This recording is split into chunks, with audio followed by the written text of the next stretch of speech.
ಹೋದ್ಸಲಿ ಅಪ್ಪ ಮಗ ಮಾಡಿದ ಮೀನ್ ರೆಸಿಪಿ ವಿಡಿಯೋ ಶೇರ್ ಮಾಡಿದ್ದೆ. ಅದರಲ್ಲಿ ನೀವೆಲ್ಲ ತುಂಬ ಜನ ಕಮೆಂಟ್ ಮಾಡಿದ್ವಿ, ನಿಮಗೆ ಮೀನು ಕ್ಲೀನ್ ಮಾಡೋಕ್ಕೆ ಬರಲ್ಲ, ಹಾಗೆ ಮೀನಲ್ಲಿ ಮಸಾಲೆ ಕೂಡ ಕಮ್ಮಿ ಆಯಿತು, ಹುಳ್ಸೆಹಣ್ಣಿಲ್ಲ, ಉಪ್ಪಿಲ್ಲ, ಅದಿಲ್ಲ ಅಂತ ತುಂಬ ಜನ ಕಮೆಂಟ್ ಮಾಡಿದ್ದೀರಾ.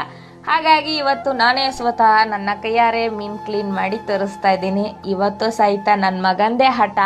ಇವತ್ತು ಅವ್ರ ಅಪ್ಪನ ಬಿಟ್ಟಾಕಿ ಅಜ್ಜಿ ಜೋಬಿಗೆ ಕತ್ತರಿ ಹಾಕಿ ಮೀನು ತರಿಸಿದ್ದಾನೆ.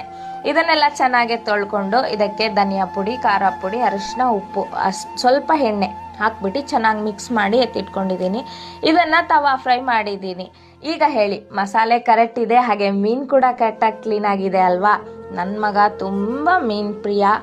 ಮತ್ತು ಈ ಸಾರಿಗೆ ನಾವು ಹುಳ್ಸೆಹಣ್ಣು ಯಾವುದನ್ನು ಬಳಸಲ್ಲ, ಯಾಕಂದರೆ ಇದು ಕರ್ನಾಟಕ ರೆಸಿಪಿ ಅಲ್ಲ, ಇದು ಬಿಹಾರ್ ಸೈಡ್ನ ರೆಸಿಪಿ.